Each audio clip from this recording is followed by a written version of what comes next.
Let me be very clear about what I say. That does not mean you got to be around them if they're acting ridiculous. That does not mean you got to be around them if you do not like the type of company they are. No, no, no, no. That is not it. But you will hold them in the highest regard. Hey, what's going on, y'all? I hope life is good. And if it ain't, I hope it gets better. And hey, maybe this podcast will play a part in making that happen. So sit back, listen, hang a bit, laugh with me, laugh at me. All that matters is you're here. This podcast starts right now. Enjoy.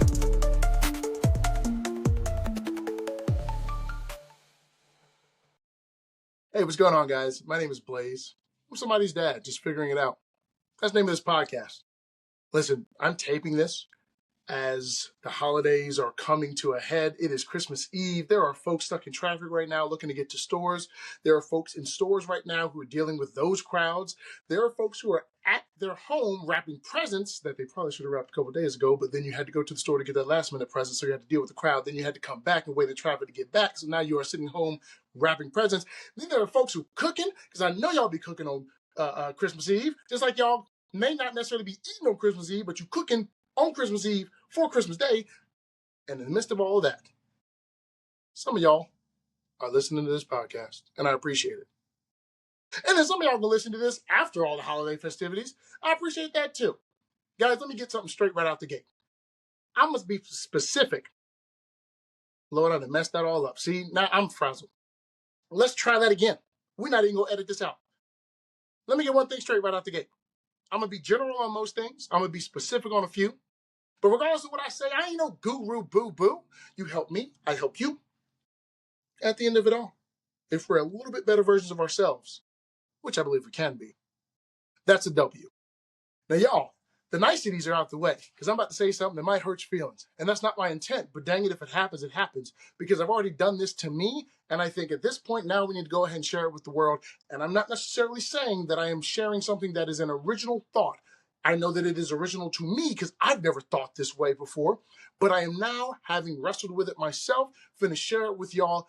And I'm doing it in a platform or in a way that I believe it can be dissected. It can be taken and torn apart. It can be shown as incorrect. It can be shown as correct. It can start conversation. Maybe this thing goes viral. Maybe the comment sections blow up with great discussion.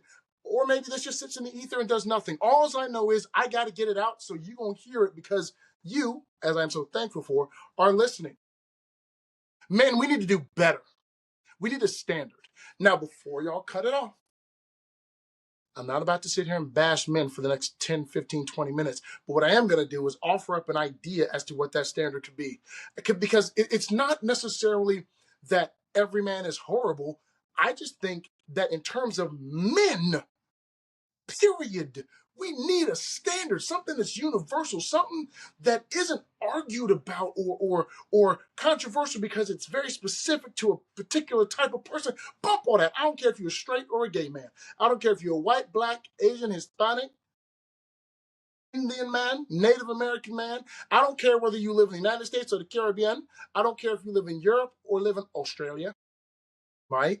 I cannot do an Australian accent. I wish I could. I'm not even tripping if you're married or single. A man must have a standard. And I understand that everyone has their different ones. I believe that a lot of them are tied to faith. Here's the thing.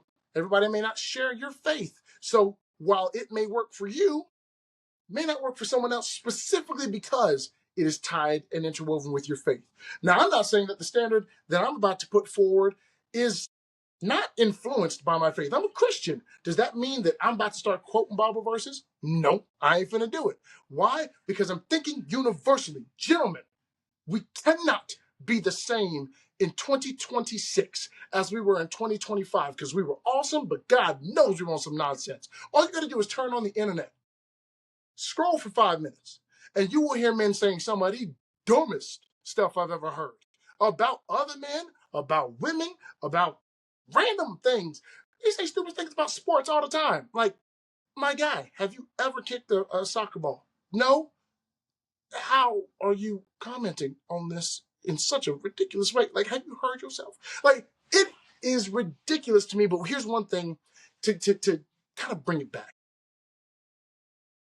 I just think that if men have a standard and it's high and attainable, I believe men all over the world can just be a little bit better. I'm not saying that we've got to now ascend to some type of perfection, nor am I saying that each individual man is the same person with the same lived experiences. Not at all. But what I am saying is that you can have different lived experiences. You can have a different background. You can have a different upbringing. You can be of a different religion. You can be a different language speaker. You can be living in a different place, and yet the standard can remain. Now, what I'm going to do is just bring like four things. I might not even get to number four. I would love for this thing to be added to. I really would. I would love for me to share this with you, and then you be like, and let me put on one here. And then the next one that sees it says, well, let me put on one here. Let me do this. I don't know if we need to have 50 or 100 parts to the standard. Maybe we only need 10. I do not know, but I would love to see this thing create conversation whereby we can then say across the board, these handful of things are what every man is going to at least have as a standard.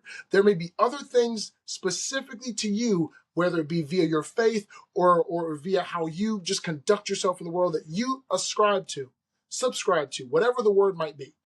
But you know that when you see the next man, you already know these three standards are there, right? These four are there. Whatever those four are. Let me go ahead and give you mine. Number one, and you might see me if you're watching this, you might see me look away because I don't want to forget these and I want to word them the right way.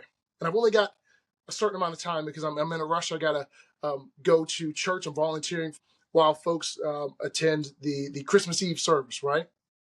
So I'm going to get this done as soon as possible, but I'm going to do my very best to be very clear.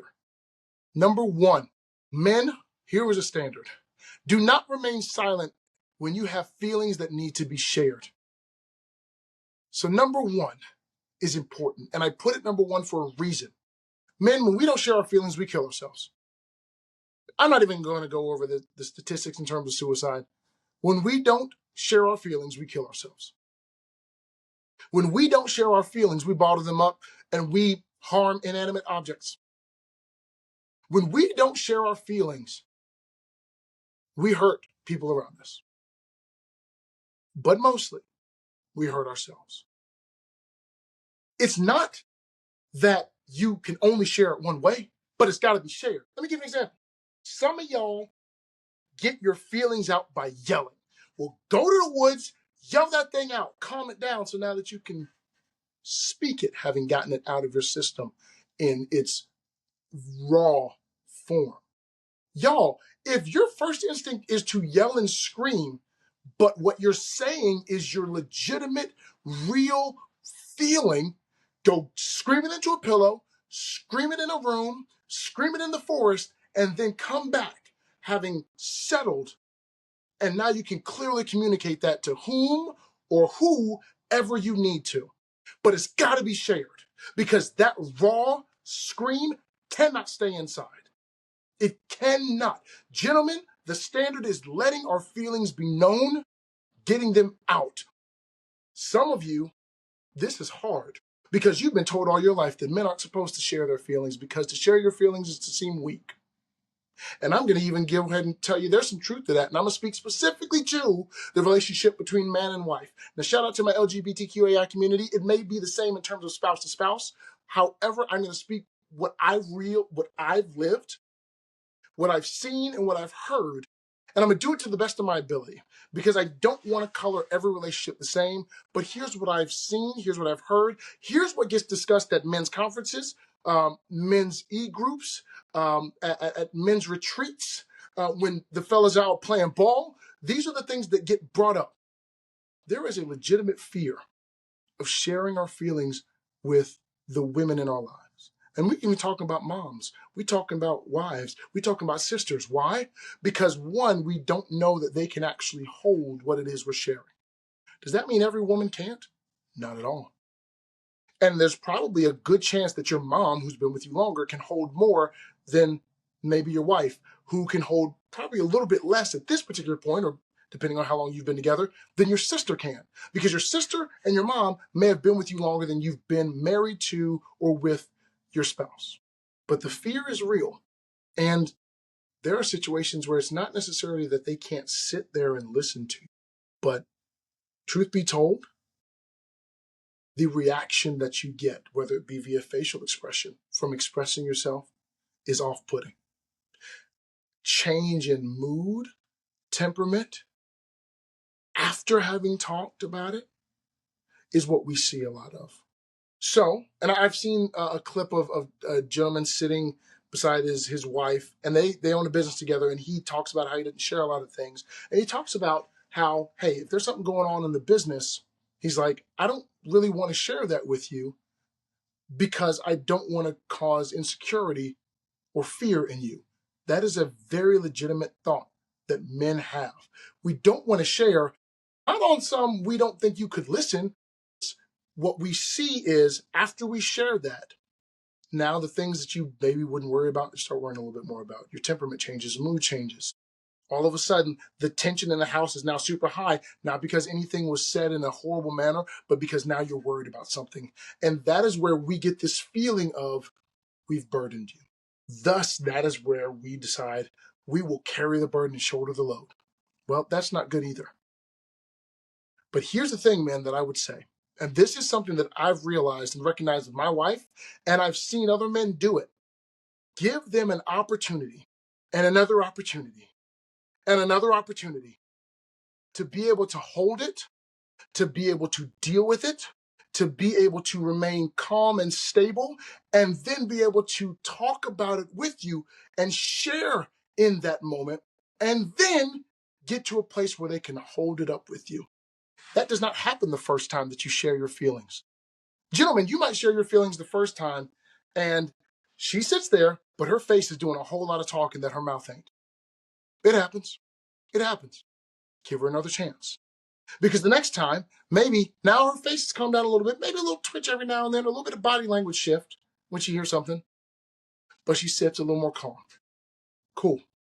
Give her another chance. Maybe the fifth and sixth time, now, no facial expression. She's used to hearing something that is very raw. And now, the only thing that you do see is that after the conversation, maybe there's a little bit of tension in the house. Maybe there's a little bit of a process that she has to go through to work through what you said, right?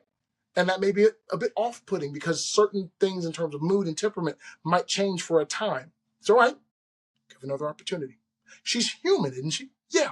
Give her another opportunity. Maybe the seventh and eighth time, it's like, hey, no facial twitches. Now maybe she's asking questions. So now it's not necessarily hearing you say all these things. It might be hearing you say something and be like, hey, why is that? Not because she's trying to get you or have a gotcha moment. She just wants to know, why is that? So now she's engaging. And then afterward, because she's been able to engage and she's had those opportunities to develop a way of hearing this raw outpouring of feelings, digesting it in the moment, holding that, and being able to then ask questions and engage with it. Now, afterward, there's no tension. There's probably a greater sense of intimacy. There might be, and this is not unheard of, it's actually more common than you think, there might be arousal. Because to share and be intimate like that, to be that vulnerable, is incredibly intimate. Incredibly intimate. And it's not even intentionally sexual, but it might lead to a little something, I'm just saying. And then maybe by the 10th time, not only is she now used to you being able to share them openly, but you're actually probably not sharing them so big because now you've developed a comfort with being able to share it with her.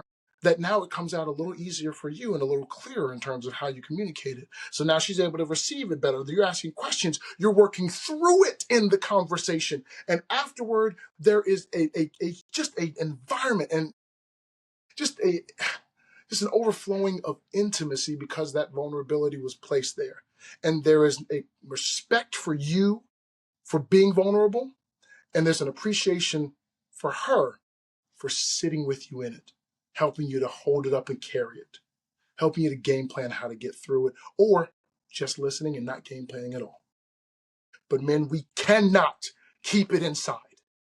Too many of us die because we don't have a conversation. And if it ain't with your wife or with your mom or with your sister, then get around some other men.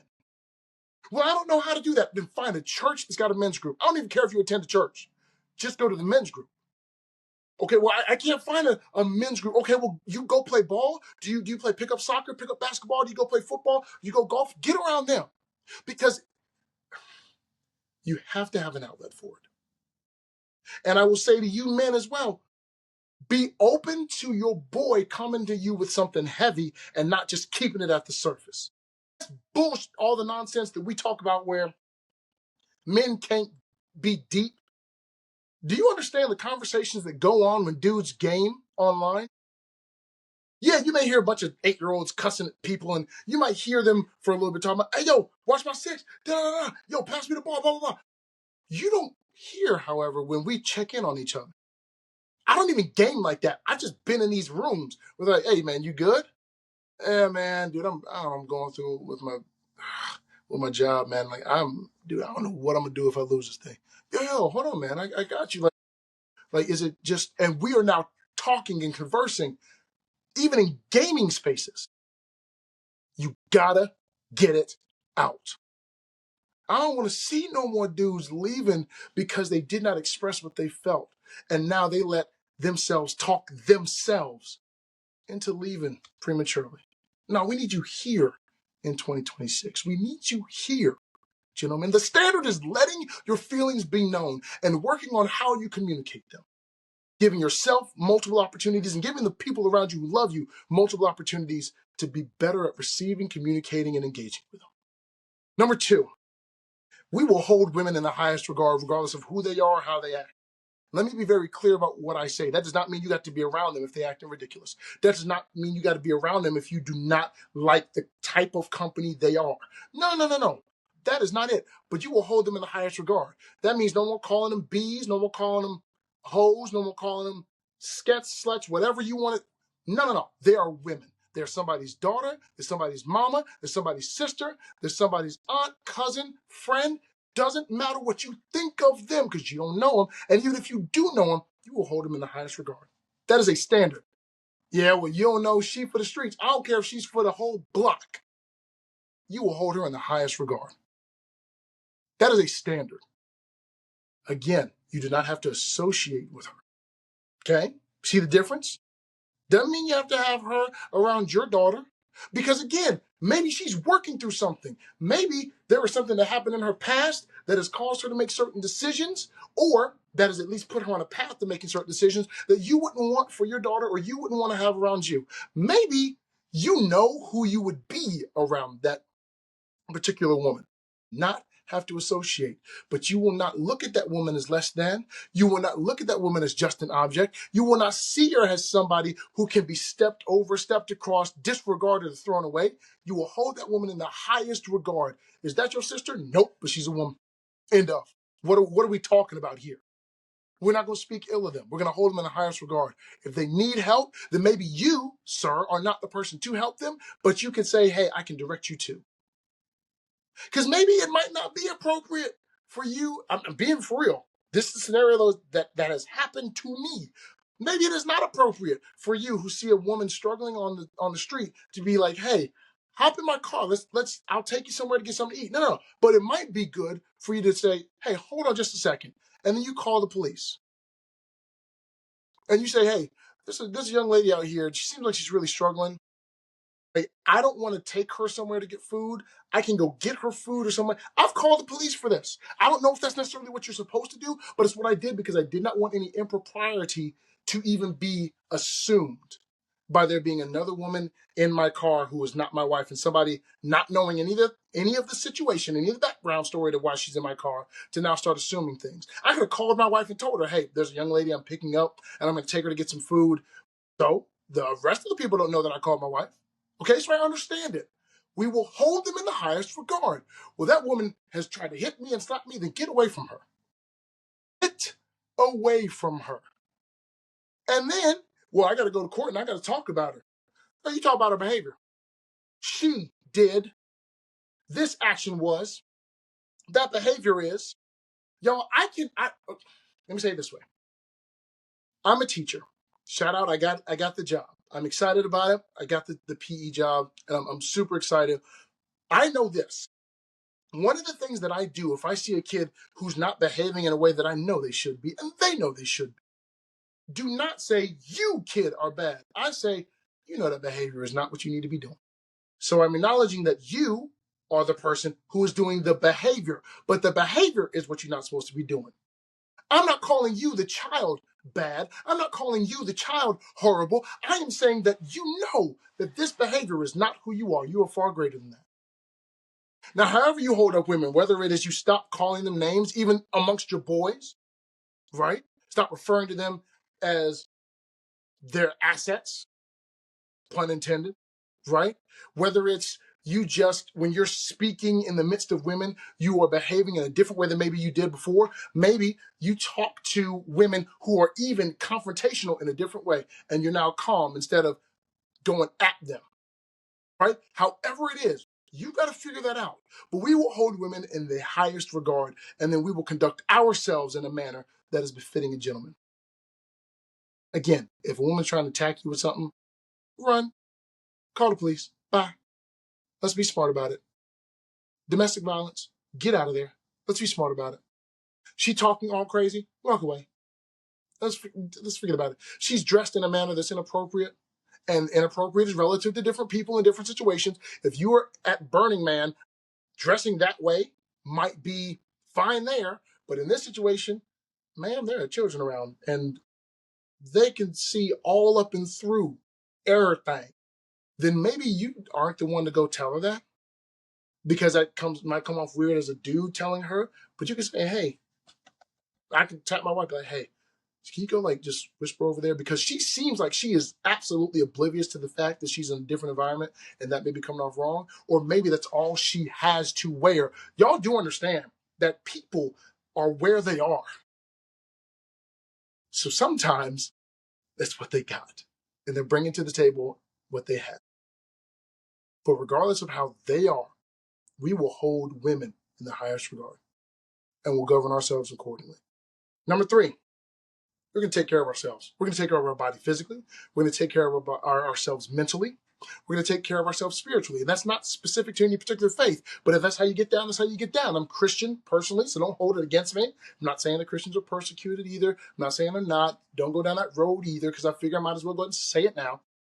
But if you're going to take care of yourself physically, we're going to check what goes into us. We're going to check the input. I'm not saying that you are not in a situation where it is less expensive to go buy junk than it is to buy healthy stuff, and you only got a certain amount of money. Well, then now what we got to do is we got to say, hey, if I'm going to take care of myself, because we need you around, we need you here, gentlemen. If you're going to take better care of yourself, then you're going to have to make some different and somewhat difficult choices. And it may be different choices than this other person who's got plenty more money than you has to make. Maybe they live in a different place, a different area that has more access to different things. I get it. We all have to jump hurdles. Some of our hurdles are higher than other people's. Is that okay to say? We now have to do the small incremental steps of being better to our bodies. Gentlemen, that might look like this. And this is so simple. You typically will grab a bag of chips at lunch, or if you go grocery shopping, you'll grab a bag of chips. You don't grab that bag of chips for a week. And then you just add on another week and add on another week. And eventually you won't even think about grabbing those bag of chips. But that small change is huge. I know it seems small, but it's huge. Or maybe, gentlemen, maybe it's like this. Maybe every Friday is pizza night. Well, maybe instead of getting what I would call fast food pizza, maybe you have to save up for a week or two and get high quality pizza. Some of you are like, well, it's still pizza and it's still being delivered. No. Not every pizza is created equal. We're not going to do that. And I'm not calling any names out. Maybe it's you change the toppings on your pizza, because some of y'all will get meat lovers, and I'm not hating on the meat lovers, but maybe you just get chicken on your pizza one time.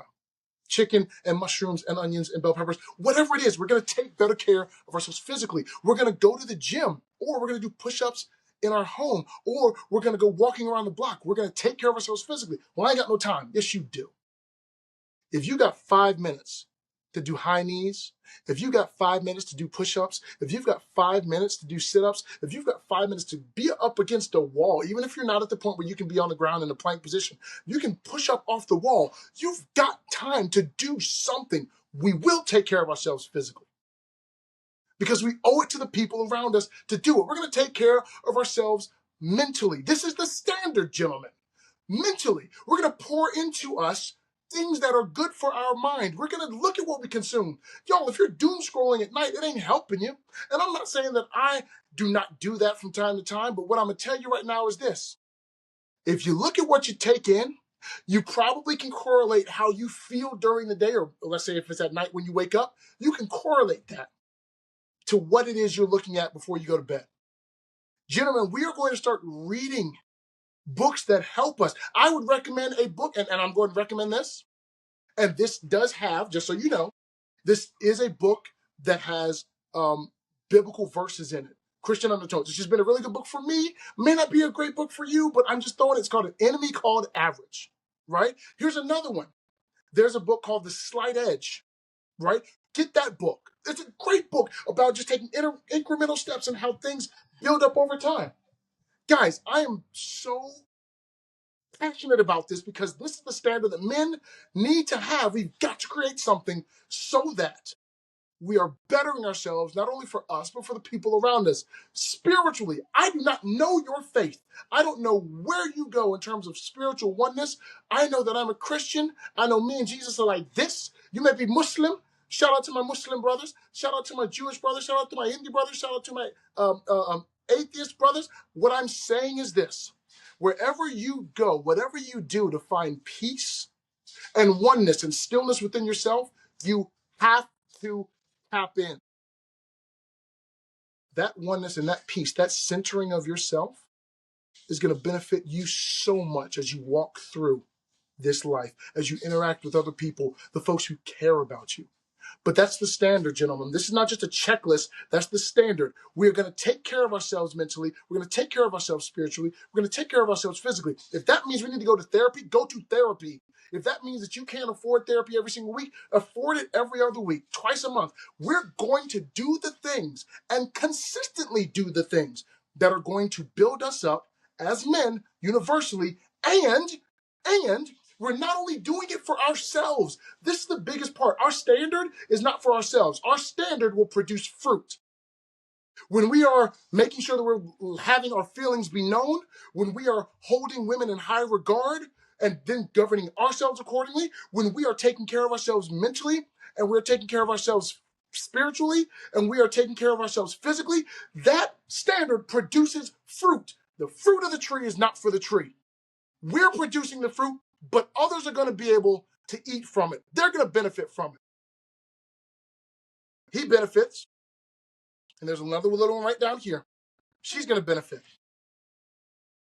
Last thing, guys. And again, this is just 4 standards that I'm throwing out. It does not mean that these are all of them, nor does it have to be the ones you go by, but I would love for this to just bring about conversation amongst men. And I'm talking global. This can go viral. That'd be phenomenal. And y'all can shoot down everything I'm saying and then put forth your thoughts. Hey, guys, hold on. Hold on. Shh. Last thing, okay? Forgive yourself. Forgive yourself.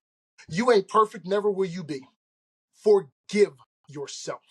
For that thing you did, that thing you didn't do. Forgive yourself. For that thing you said, that thing you didn't say. Forgive yourself. Do not walk around with the heaviness of feeling guilty about things you cannot change.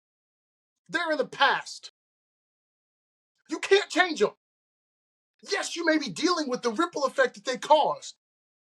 And it is okay to mourn that. It is okay to not feel good about that. But you need to forgive yourself. That is like trying to run a race with a ball and chain connected to your ankle and then wondering why you can't make it to the finish line. Forgive yourself. You are worthy of forgiveness. You are worthy of being light again. You are worthy of not having that shadow always cast on you. Forgive yourself because then can't nobody else forgive you but you first. And you forgiving you allows you to forgive other people. But it's got to start with you. Everything I've said, all 4 of these, I've been working on personally. I've been checking the man in the mirror. And I don't know what this may do for you, but I hope it does something. Guys, I'm freaking passionate about this, and I didn't think I was going to be this passionate about it, but I've been passionate about it like 8 times in the car, and it's about time I said something. A standard for men, or at least the beginning of one. Let's build on this. Now, let's have a phenomenal 2026, ladies and gentlemen, because I know some ladies are listening to this right now. If your man, in any way, shape, or form, whether that man be your husband, your dad, your brother, your uncle, your cousin, your friend, if any of them subscribe to this and decide to create a standard for themselves, help them. Encourage them. Believe in them. And if they let you down before, give them another chance. Guys, thank you so much for listening, and I apologize if I was too much. But something in me says I don't even know if I was enough. Y'all, have a great Christmas. Have a great post-holiday festivity time with family. Why am I sweating? I'm so hyped. Love y'all. Bye. Hey everybody, that's our show. Thank you so much for taking the time to tune in. I'm somebody's dad, just figuring it out. Hopefully you got something from today's episode. Like it, share, subscribe, get involved in the comments, tell a friend to tell a friend. And until next time, smile a little bit more. Take care of yourself, stay safe, and I will see you on the next episode.